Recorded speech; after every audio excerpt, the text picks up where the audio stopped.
The Red-Headed League is a classic Sherlock Holmes short story written by Sir Arthur Conan Doyle and first published in 1891 as part of the adventures of Sherlock Holmes. This intriguing tale revolves around a bizarre organization, a seemingly innocuous job offer, and Holmes's unparalleled deductive abilities. The story is narrated by Dr. John Watson, Sherlock Holmes's loyal friend and chronicler of his cases. It begins with Watson reminiscing about their past adventures and the unique cases that have come their way. As Watson describes it, this particular case, the Red-Headed League, was one of the most unusual and entertaining. The narrative kicks off when a man named Jabez Wilson consults Holmes and Watson at their famous address, 221B Baker Street. Wilson is a pawnbroker with striking red hair, and he appears somewhat perplexed and distressed. He presents a peculiar problem to Holmes, which he believes is worthy of the detective's attention.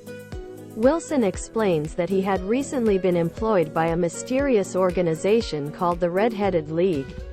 This league had placed an advertisement in the newspaper offering well-paying employment specifically to men with red hair.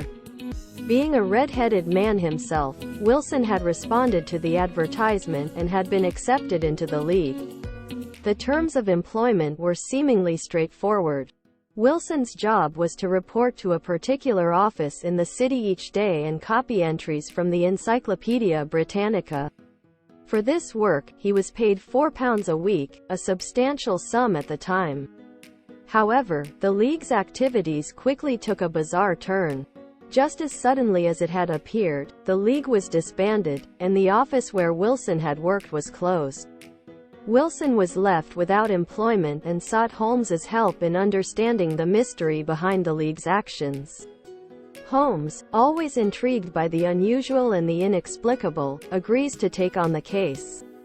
He asks Wilson to provide all the information he can about the League and his experiences there. Holmes also requests a detailed account of Wilson's duties and the layout of the office he had been instructed to visit. While Wilson shares the particulars of his job, Holmes pays particular attention to the League's requirements. He notes that the League had placed specific conditions for employment: red hair and a willingness to work in an office. Holmes finds the peculiar nature of the requirements intriguing. To gather more information about the League, Holmes and Watson visit the office where Wilson had worked.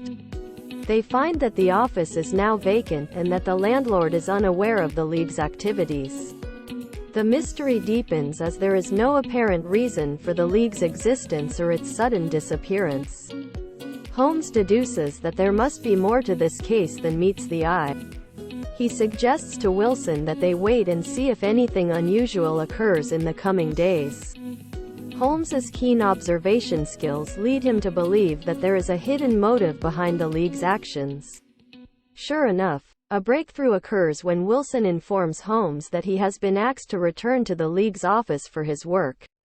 Wilson is elated at the prospect of resuming his employment and the generous pay that comes with it. Holmes, however, is cautious and insists that Wilson keep him informed of any developments.